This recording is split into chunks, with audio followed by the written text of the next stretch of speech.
Almost 3 years after Beirut's port blast, the city's Sursock museum has reopened its doors to the public. Its eye-catching stained glass windows have been restored to their former glory after they were blown out by the blast. Exhibition halls were covered in debris. Precious artworks were damaged.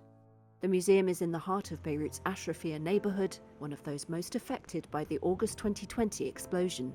215 people were killed and swathes of the Lebanese capital destroyed.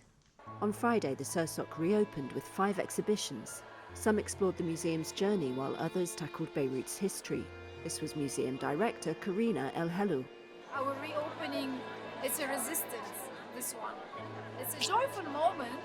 We are very proud. I'm very proud of the teams, but I'm very as well, I'm still with like many angry at our state.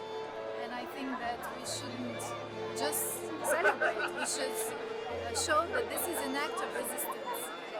Doors, elevators and ceilings were repaired too, with the help of Italian and French as well as Lebanese funding.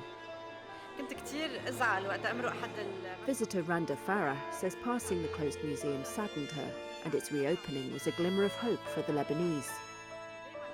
The Sursock Museum first opened in 1961, one of the few in Lebanon dedicated to modern and contemporary art. Like Beirut itself, the museum is no stranger to difficulties. During the 1975 to 1990 civil war, its doors closed several times.